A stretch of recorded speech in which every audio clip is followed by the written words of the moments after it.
गुरुर्साक्षात् परब्रह्म तस्मै श्री गुरवे नमः। कृष्णाय वासुदेवाय हरये परमात्मने प्रणतक्लेशनाशाय गोविन्दाय नमो नमः। कृष्णाय वासुदेवाय देवकी नन्दनाय च नन्दगोपकुमाराय गोविन्दाय नमो नमः। वसुदेवं सुतं देवं कंसचाणूरमर्दनं देवकी परमानन्दं कृष्णं वन्दे जगद्गुरुम्। নবকুমার চতুষ্পটির আরেকটা অধ্যায় তোমাদের সকলকে স্বাগত।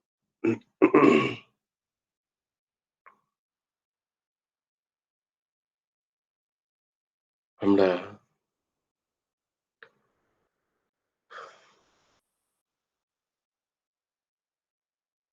প্রায় 14টা শ্লোক এখন আমাদের কণ্ঠস্থ হওয়ার রাস্তায়,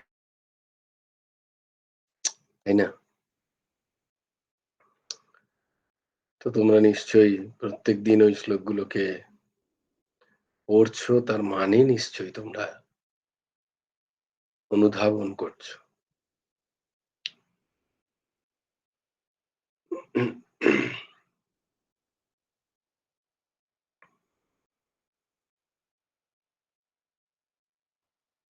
আমরা অষ্টম অধ্যায় সমাপ্ত করে নবম অধ্যায় আজ থেকে শুরু হবে।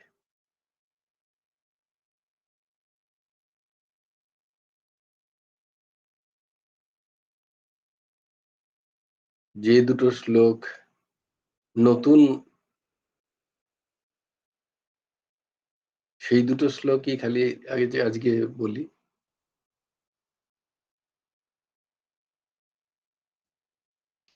চঞ্চলম হি মনঃ কৃষ্ণ প্রমাথি বলবদৃঢ়ম তস্যাহং নিগ্রহম মন্যে বায়ুরিব সুদুষ্করম। শ্রীভগবানুবাচ असंशयं महाबाहो मनो दुर्निग्रहं चलम् अभ्यासेन तु कौन्तेय वैराग्येण च गृह्यते। এই দুটো শ্লোক হচ্ছে অধ্যায় 6 তার 34 এবং 35 নম্বর শ্লোক।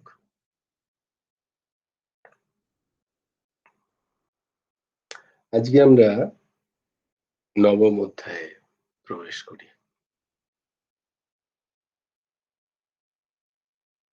ओम श्री परमात्मने नमः। अतो नवमोऽध्यायः। श्रीभगवानुवाच इदं तु ते गुह्यतमं प्रवक्ष्याम्यनसूयवे। इदं तु ते गुह्यतमं प्रवक्ष्याम्यनसूयवे। ज्ञानं विज्ञानसहितं यज्ञाप्य मोक्षास्येह शुभात्। জ্ঞানম বিজ্ঞান সহিতম যজ্ঞাত্বা মক্ষসে শুভাৎ ইদম তু তে গুহ্যতমম প্রবক্ষ্যাম্যনসূয়বে জ্ঞানম বিজ্ঞানম সহিতম যজ্ঞাত্বা মক্ষসে শুভাৎ। ভগবান বলছেন,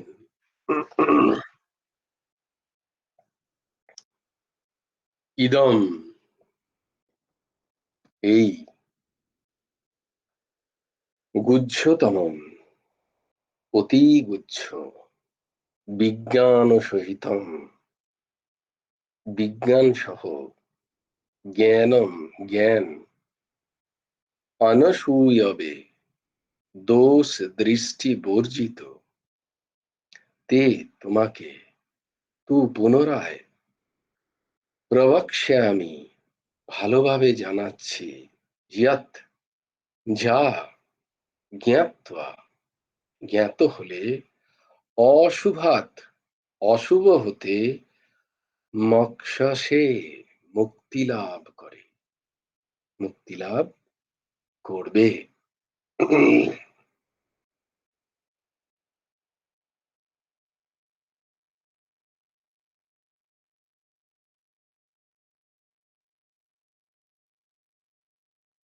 একবার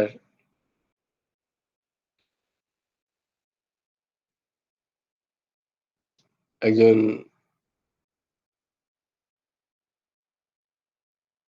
শিষ্য তার গুরুর কাছে বসে আছে, তো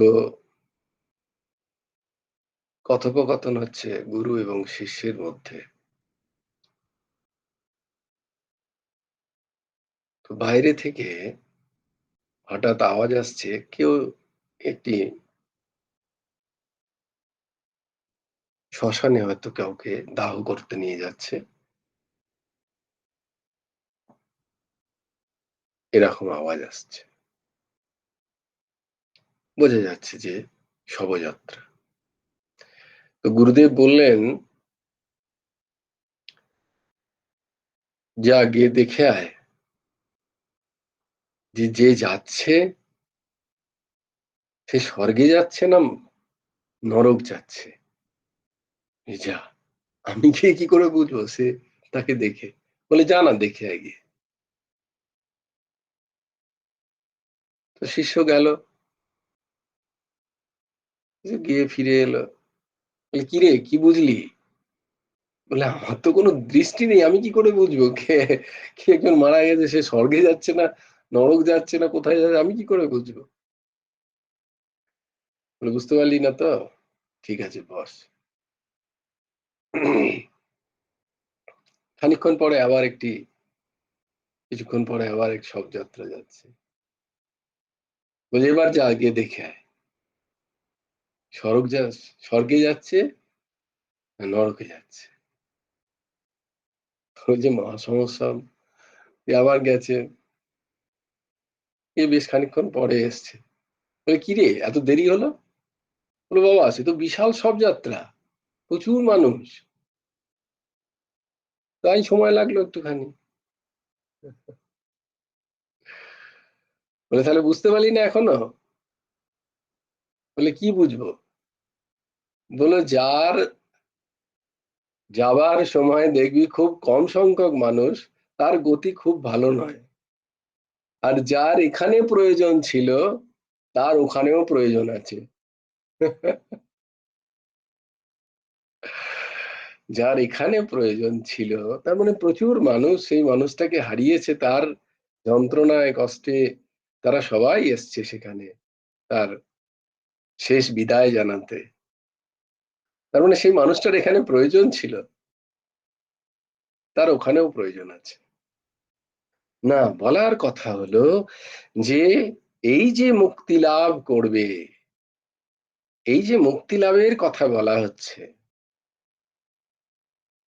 এই মুক্তি লাভের কথা বলার সাথে সাথে যে বোধ যে জ্ঞান শুধুমাত্র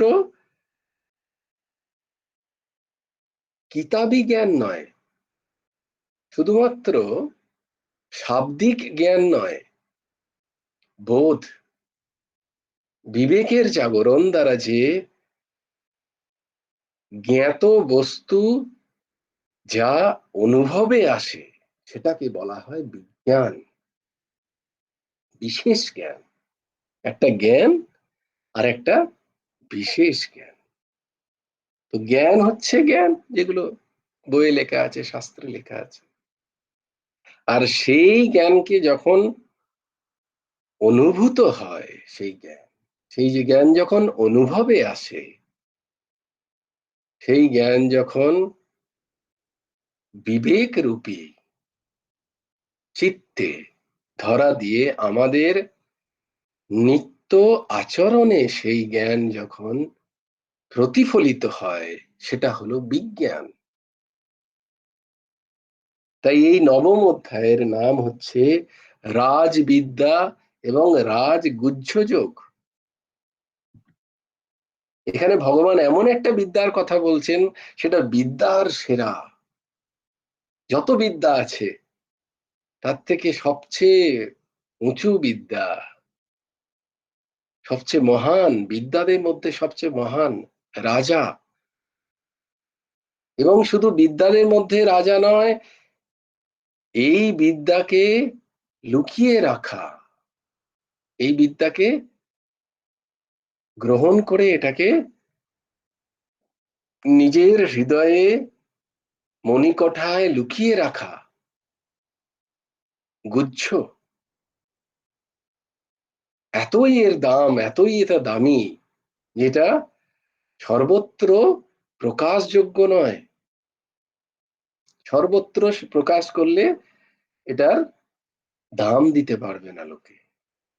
তাই বলছে গুচ্ছ, রাজগুচ্ছ, মানে লুকিয়ে রাখার মধ্যেও এটা একটা রাজা।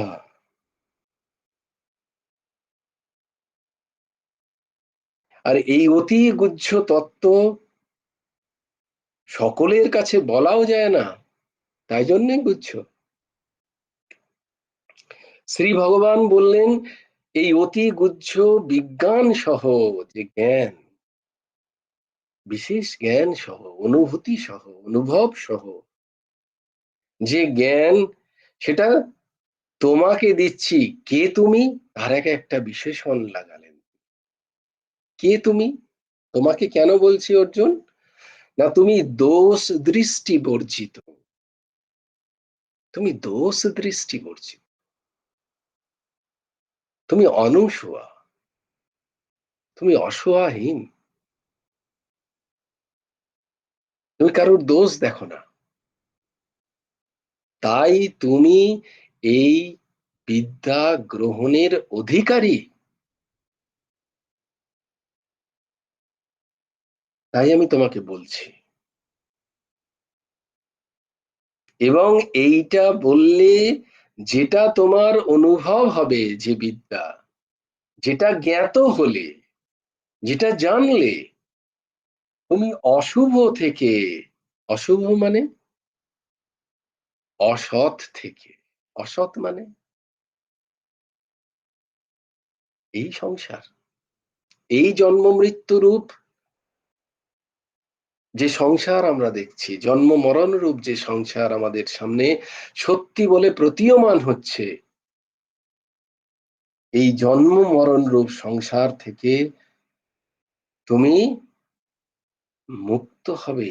মোক্ষস্যে শুভাৎ, মোক্ষস্যে অশুভাৎ, অশুভ থেকে মুক্ত হয়ে যাবে তুমি। কি অশুভ? না এইটাই অশুভ, আর কোনো অশুভ নেই। কেউ যদি জিজ্ঞেস করে শুভ কি আর অশুভ কি, তাহলে আমরা এই ব্যাখ্যা করতে পারি যে বারবার এই জন্ম মৃত্যুরূপ সংসারকে সত্য মনে করে এই সংসারে ফিরে আসাটাই অশুভ। আর যে বিদ্যা, যে কর্ম, যে জ্ঞান এই জন্ম মৃত্যু রূপ সংসার থেকে আমাকে আলাদা করে দেবে, এর থেকে আমাকে দূরে নিয়ে যাবে, এর থেকে আমাকে বাঁচিয়ে নেবে, সেটাই শুভ। যা কিছু, যা কথা, যা তত্ত্ব, যা জ্ঞান, যা কিছু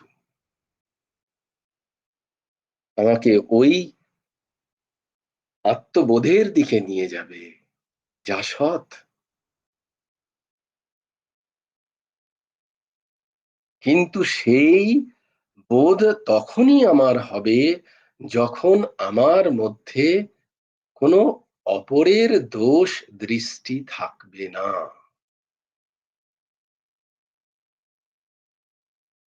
তাই জন্য বললাম যে মুক্তি পাবে কে। তোমাদের প্রথম গল্পটা বলার উদ্দেশ্য হলো যে কে মুক্ত হবে, তার চরিত্র থেকেই বোঝা যাবে, সে নিজেই বুঝতে পারবে আমার চোখে অপরের দোষ ধরা পড়ছে কিনা, বা অপরের দোষ দেখলে আমার ভালো লাগছে কিনা, বা দোষ দেখেও সেটা ব্যাখ্যান করতে ইচ্ছা করছে কিনা। যদি করে, তাহলে আমি এখনো দোষ দৃষ্টি সম্পন্ন ব্যক্তি, আমার মধ্যে সেই জ্ঞানের অনুভূতি করা হতে অনেক সময় লাগবে। তাহলে আমাকে তৈরি করতে হবে, নিজেকে আমাকে তৈরি হতে হবে, শুধু শুনলে হবে না, আমাকে আগে দোষ দৃষ্টিহীনতা তৈরি করতে হবে। আমার দৃষ্টি এমন তৈরি হবে যে আমি কারুর দোষ দেখবো না। আচ্ছা, বলে এটা তো খুব শক্ত। বলে তাহলে একটুখানি শুরু করো, ওই যে ন্যূনতম সে শুরু করো, আর সরলতম কি প্র্যাকটিস করো, অভ্যাস করো। কি না, দোষ তো দেখলাম, দোষ তো দেখতেই পাচ্ছি, কিন্তু সেটা বলবো না, আমি কাউকে বলবো না। আমার মুখ থেকে যেন সেই দোষের কীর্তন না হয়। এটাকে বলে কীর্তন। মুখ থেকে যেন আমার না বেরোয়। শক্ত একটু, তাই জন্যই মাথা চুলকোচ্ছে। এটা তো খুব মুশকিল, কাউকে কারোর দোষ দেখে যদি একটু না বলতে পারা যায়, সে যে কি মানে কি কষ্ট, পেট যে কি স্তরে ফোলে, এটা যারা না বলতে পারে তাদের জন্য। কিন্তু যদি বলো, তাহলে যে দোষ তুমি অপরের দেখলে, সেই দোষ তার তো কমে গেল, সেই দোষজনিত তার যে পাপ আদি আদি, তার তো কমে যাবে, সেই সমস্ত কিছু তোমার হৃদয়ে চলে আসবে। এটা হচ্ছে সিদ্ধান্ত। এটা মানো বা না মানো, দেখে নাও নিজেরা। কারুর দোষ দর্শন করলাম, সেই দোষ কাউকে বললাম, সঙ্গে সঙ্গে দেখবে তোমার মনও কতটা নিচু স্তরে হাঁটছে, তখন নিজেই বুঝতে পারবে। তাই বারবার বলা হয়, আধ্যাত্ম পথে যদি এগোতে হয়, স্পিরিচুয়ালি যদি এনরিচ হতে হয়, একটা স্পিরিচুয়াল পার্সন যদি তোমাকে হতে হয়, তাহলে প্রথম কয়েকটা গুণের মধ্যে এই গুণটাকে তোমার মধ্যে আনতেই হবে চরিত্রে, যে আমি কারোর দোষ দেখবো না, না দেখার চেষ্টা করব যত খুশি। কোথাও কারুর দোষের বর্ণনা হলে সেখানে কানে আঙুল দেব, আমার দোষের কথা বললে আগে কান খুলে সেখানে শুনবো। হ্যাঁ হ্যাঁ, বলো আমার কি কি দোষ, যাতে সেগুলোকে মেটানো যায়। অপরের দোষ শুনলে সঙ্গে সঙ্গে না, আমি কারোর দোষ দেখতে চাই না, দোষ দেখলেও আমি কীর্তন যদি করি, তার কাছেই করব তোর এটা দোষ, হয়তো আমি খারাপ হয়ে যাব, এটা তোমার দোষ, তাকে বলবো, অন্য কাউকে না। যদি তাকে নিজের মনে করি, তাই না? এর থেকে সমত্ব আসে, সমত্ব বুদ্ধি। তো ভগবান বলছেন, হে দোষ দৃষ্টি বর্জিত অর্জুন, অনসূয়বে, তোমাকে আমি সেই তত্ত্ব বলছি, শুধু বলছি না, ভালোভাবে বলছি, প্রবক্ষ্যামি, যা জ্ঞাত হলে তুমি এই জন্ম মৃত্যু রূপ যে সংসার বারবার আসছে, বারবার যাচ্ছে যে জীব, হুম, পুনরপি জননম পুনরপি মরণম পুনরপি জননী জঠরে শয়নম। क्या करना है? ভজ গোবিন্দম, ভজ গোবিন্দম, গোবিন্দম ভজ। মূঢ় মতে, হ্যাঁ, যদি নাম করতে থাকো তাহলে দেখবে সত্যিই দোষ দেখতে পাচ্ছ না আর। আমার কথা মেনে নাও। জোর করতে হবে না তখন দৃষ্টিকে, যে আমি কারুর দোষ দেখবো না। যদি নাম চলতে থাকে মুখে, তাহলে সত্যিই কারুর দোষ দেখতে হবে না, পাবে না তুমি। নিজের দোষ দেখতে পাবে, অপরের গুণ দেখতে পাবে, যে আহা, ওর মধ্যে এই গুণ আছে, আমার মধ্যে নেই। ওর মধ্যে এতটা এই গুণ আছে, আমার মধ্যে তো নেই। নিজের দোষ দেখতে পাবে, অপরের গুণ দেখতে পাবে। পাল্টে যায়, দৃষ্টি পাল্টে যায়। মহাত্মা কোনো যে যে মহাত্মারা হন তারা কোনো ভুঁইফোড় হন না, তারা কোনো আসমান থেকে টপকান না, তারাও কোনো মাতৃগর্ভ থেকেই জন্ম নিয়েছেন। তাদের দৃষ্টি কি করে পাল্টে যায়? তা প্র্যাকটিস, সাধন করে।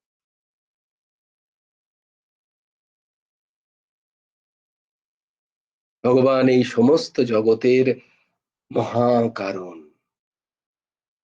এইটা দৃঢ়তার সঙ্গে মেনে নেওয়াকেই বলা হয় জ্ঞান। যে জ্ঞান বেদ আদি সমস্ত শাস্ত্রে বারংবার বলা হচ্ছে, সর্বকারণ কারণম, সেই এক তত্ত্ব ভগবান, পরমাত্মা, ব্রহ্ম, যাই বলো না কেন, যে নামেই তাকে ডাকো না কেন, এটা দৃঢ়তার সাথে আগে মেনে নিতে হয়। যেমন তোমাদের উদাহরণ দিয়েছিলাম, যে কেউ একজন বলছে যে বোম্বে বলে একটা শহর আছে, যাকে তুমি বিশ্বাস করো, যে মানুষটাকে তুমি বিশ্বাস করো, তুমি তাকে জেনে এসছো না, মানুষটা মিথ্যে কথা বলে না, মানুষটা সত্যি কথা বলে। আমার বাবা, আমার মা বলছে না রে, বোম্বে বলে আছে আমি জানি, আমি মেনে নিলাম। এই যে দৃঢ়তার সঙ্গে যখনই মেনে নিলাম, তখনই আমার মধ্যে জ্ঞান চলে এলো যে না, বোম্বে বলে একটা শহর আছে পৃথিবীতে, ভারতবর্ষে। আমার মধ্যে এই জ্ঞানটা এলো। বলছে বিজ্ঞান, বলে না, এখনো বিজ্ঞান আসেনি। কখন আসবে? না, যখন আমি বোম্বে যাব, যখন আমি বোম্বেতে যাব, তখন ওটা হবে বিজ্ঞান। হ্যাঁ, এইবার আমার জ্ঞান ছিল যে বোম্বে বলে একটা শহর আছে, আমি এই শহরে এখন এসেছি, তার মানে সত্যিই এটা আছে, আমার অনুভব হয়েছে, আমি গেছি সেখানে, এরম বলা যায়। তাছাড়া বলা যায় আমি জেনেছি, আমি একজন সত্যদ্রষ্টা ঋষির থেকে জেনেছি। আর এই শাস্ত্র কি? এই শাস্ত্র আর কিছুই নয়, সত্যদ্রষ্টা ঋষিদের সত্যগুলোকেই বাংময়ী রূপ নিয়েছেন এই শাস্ত্র। তাই এই শাস্ত্র যা বলছেন, সেগুলোকে প্রথমে দৃঢ় সহকারে মেনে নেওয়া, এটা একটা দিক, এটা হচ্ছে জ্ঞান। ভগবান ব্যতিরেকে অন্য কোনো তত্ত্ব নেই, এই অনুভব করাকেই বলা হয় বিজ্ঞান। সর্বকারণ প্রথমে জেনে নিলাম ভগবান, এটি জ্ঞান। এবং এটাকে যখন অনুভব করতে পারবো, যে তাই তো এই বিশ্ব চরাচর জগতে কেউ এক, তিনি খেলছেন এ বিশ্ব লয়ে, বিরাট শিশু আন মনে খেলিছে। প্রলয় সৃষ্টি তব পুতুল খেলা, এই অনুভব করাই হলো বিজ্ঞান। এই বিজ্ঞান সহ জ্ঞানের জন্যই ভগবান এখানে বলছেন ইদম এবং গুহ্যতনম, গুহ্যতমম, এই দুটি বিশেষ কথা তিনি বলছেন। অসতের সঙ্গে সম্বন্ধিত হওয়াই হচ্ছে অশুভ। আর অশুভ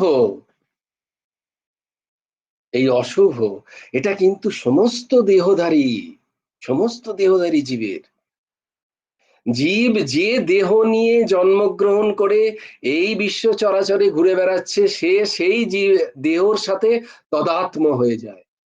সেই দেহর সাথে তার মনে হয় ওই দেহটাই আমি। যেমন, কেমন বলতো, যেমন ধরো একজন রিক্সা চালাচ্ছে, তুমি তো তার নাম জানো না, তুমি বাড়ি থেকে বেরিয়ে একটা রিক্সা ধরবে, তুমি কি ডাকলে এই রিক্সা, সে কিন্তু ঘ্যাঁচ করে ব্রেক কষবে, তার নাম তো রিক্সা নয়। আবার সেই রিক্সাটা ছেড়ে দিয়ে হয়তো একটা টোটো কিনেছে, সে পরের দিন বা 15 দিন পরে একটা টোটো চালাচ্ছে, ওই লোকটাকেই তুমি টোটো বলে ডাকলে সে কিন্তু ঘ্যাঁচ করে দাঁড়াবে।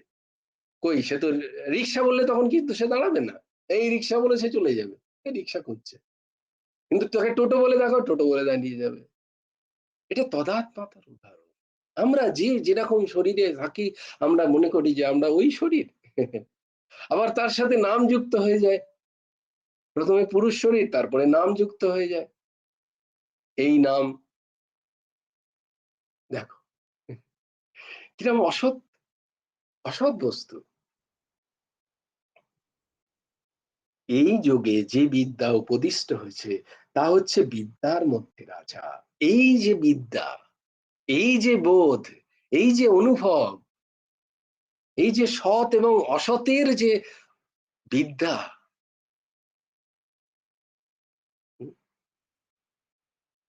নিত্য অনিত্য বস্তুর বিবেক, এটা হচ্ছে জ্ঞান।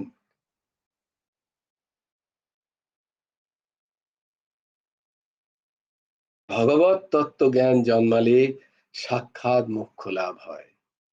আমরা দেখেছি সপ্তম অধ্যায়ে কি দেখলাম, না ক্রম ক্রম মার্গ একটা, ক্রম মুক্তির মার্গ, আর একটা শব্দ মুক্তির মার্গ। কিন্তু যেহেতু ক্রম মুক্তির মার্গে অনেকটা সময় লাগে, অনেকটা মানে অনেকটা, ব্রহ্মার জীবনকাল পর্যন্ত ক্রমমুক্তি মার্গে সময় লাগে মুক্ত হতে। কিন্তু তার থেকেও সোজা একটি পথ হচ্ছে সদ্য মুক্তির পথ। সেই শব্দ মুক্তির পথের জ্ঞানই ভগবান এই নবম অধ্যায়ে দিচ্ছেন, যে সেটা আরো কিভাবে করা যায়। আর এটার আসছে কোত্থেকে, না সপ্তম অধ্যায়ে অর্জুন 7টা প্রশ্ন করেছিল, তোমাদের মনে আছে?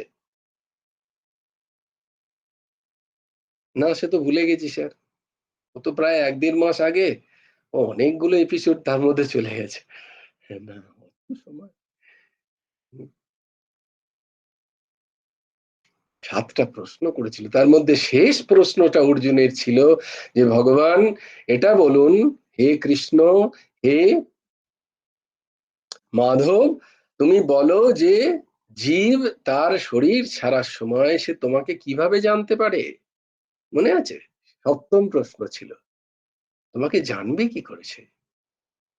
সেই প্রশ্নের উত্তরে তিনি বলে যাচ্ছেন এই এত কথা, এই যে গতির কথা, মার্গের কথা, ক্রমমুক্তির কথা, সদ্যমুক্তির কথা, ক্রমমুক্তির মধ্যে আবার দুরকম পথের কথা, একটা শুক্ল পক্ষ, একটা কৃষ্ণ পক্ষ, বিভিন্ন গতির কথা সপ্তম অধ্যায়ে যেগুলো তোমরা শুনলে।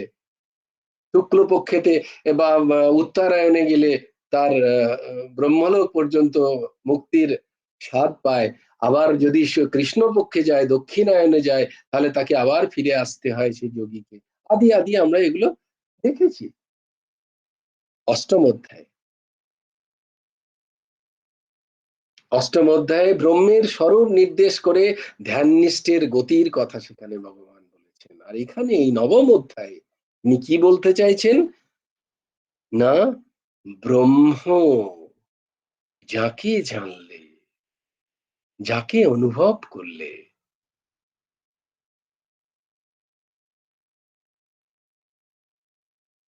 সদ্য মুক্তির পথ খুলে যায়। অর্চিরাদি মার্গের গমন কাল অনেক সময় লাগে, বিলম্বযুক্ত এবং অতি কষ্টকর। বারে বারে ফিরে আসতে হয়, আবার যোগ সাধন করতে হবে, আবার জ্ঞানের জন্য তপস্যা করতে হবে। এটা কারা? যারা যোগী। যারা আমাদের মতো ভোগী তাদের জন্য নয়, তাদের তো নরক নির্দিষ্ট আছে বিভিন্ন পাপের জন্য। বলে সেগুলোকে ভোগ করো, দিয়ে আবার এসো, অথবা যদি খুব বেশি পুণ্য কর্ম করে, স্বর্গ আদি লোক আছে, ইন্দ্রিয়াদি লোক আছে, সেখান থেকে ক্ষীণ পুণ্যে পুনঃ মর্তলোক বিশান্তি, আবার এই মর্তলোকে আসো, আবার ভোগ করো যন্ত্রণা। কিন্তু এগুলো তাদের জন্য নয়। এই যে গতির কথা কার জন্য? না, যারা যারা সিরিয়াস হয়েছে একটুখানি, তারা বুঝতে পেরেছে যে এটা দুঃখালয়, এই মৃত্যু লোক, এটা দুঃখালয়, এটা অশাশ্বত, এটা শাশ্বত নয়, এ টিকবে না, যত একে আঁকড়ে ধরে ছড়ে ছড়ে যাবে। এই কথাটা যে বুঝতে পেরে ভগবানের ভজন করতে শুরু করেছে, এই মনুষ্য শরীরের একমাত্র উদ্দেশ্য ভগবত ভজন, এইটাকে যে বুঝে শুরু করেছে জীবন, তাদের জন্য ওই গতি। বলে সেই তাদের গতিও কতটা, কত কষ্টকর। তাহলে আমাদের কি দশা হবে তাহলে বোঝো। বলে অনন্তকাল পড়ে আছে, কেউ চিন্তা করতে हो जो आज करे सो काल कर, जो काल करे सो परसों, इतना भी क्या जल्दी है जब जीना है बरसों। भाई इतना भी क्या जल्दी, आराम से कर ले, सो जा थोड़ा सा, রিল্যাক্স, ভোগ कर ले थोड़ा। 100 বছর বাঁচতে হবে, অনেক টাইম আছে, বুড়ো বয়সে করে নেবো ভজন, তার আগেই চলে গেল, নে বোঝ এবার।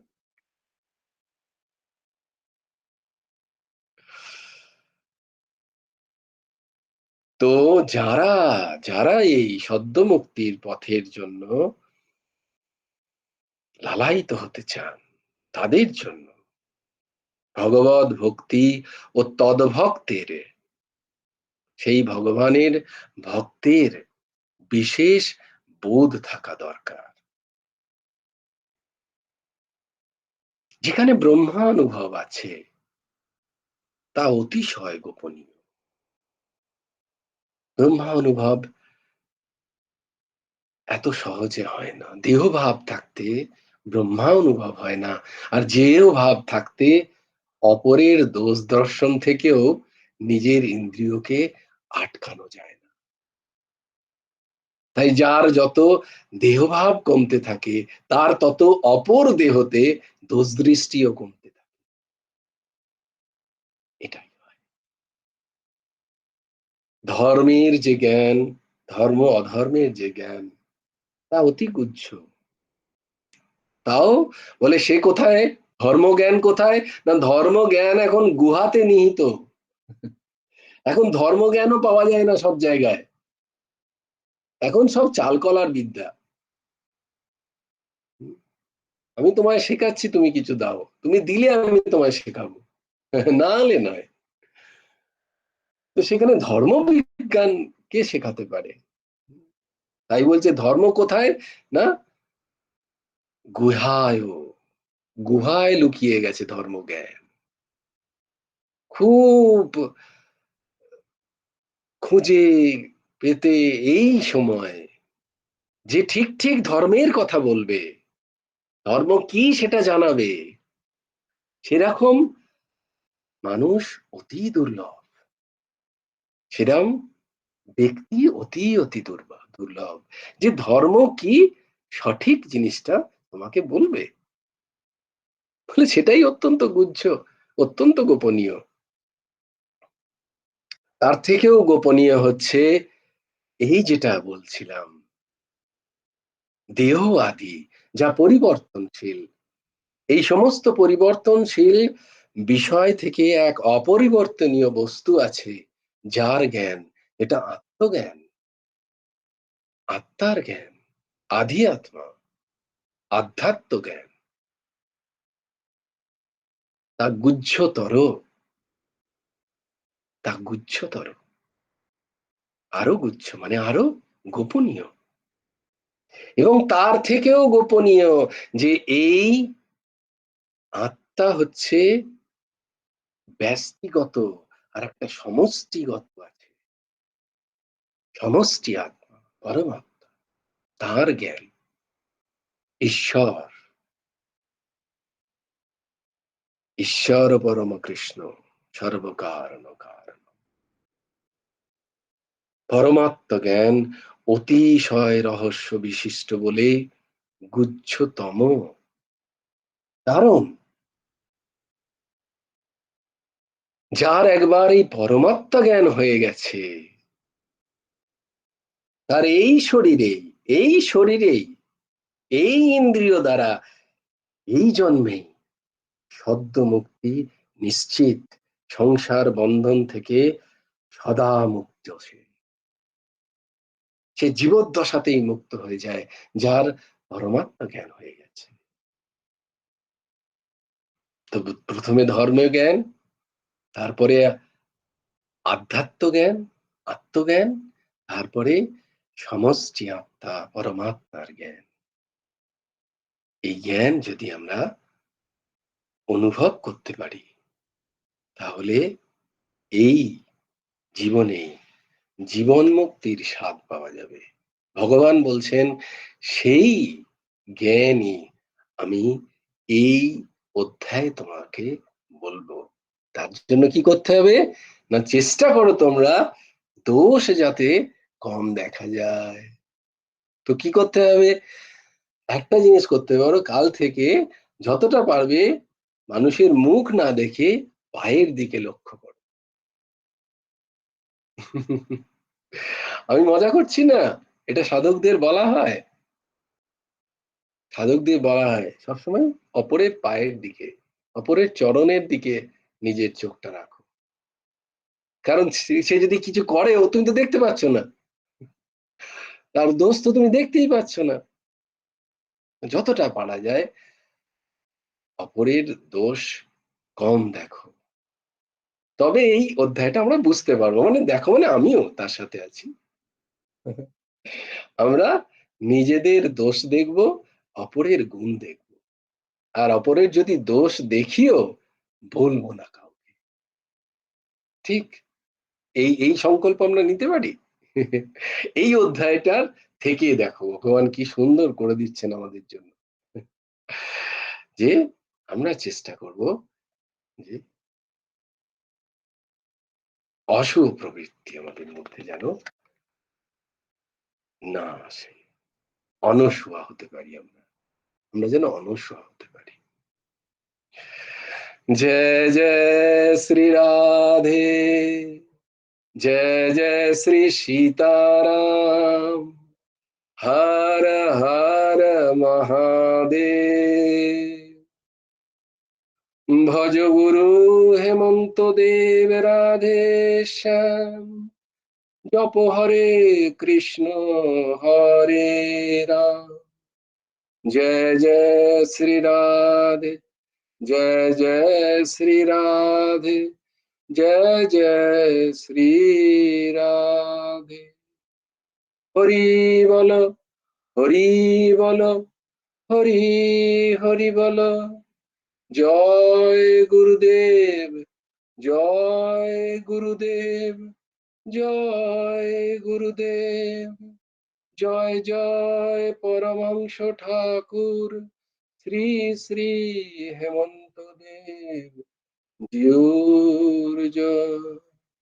जय गुरु राधे श्याम, राधे श्याम, राधे श्याम, श्याम श्याम राधे राधे, राधे कृष्ण कृष्ण कृष्ण राधे राधे। जय गुरु राधे श्याम। श्री गुरार्पणमस्तु, শ্রী হেমন্ত দেবার্পণমস্তু। জয় গুরু রাধে। সবাই ভালো থেকো।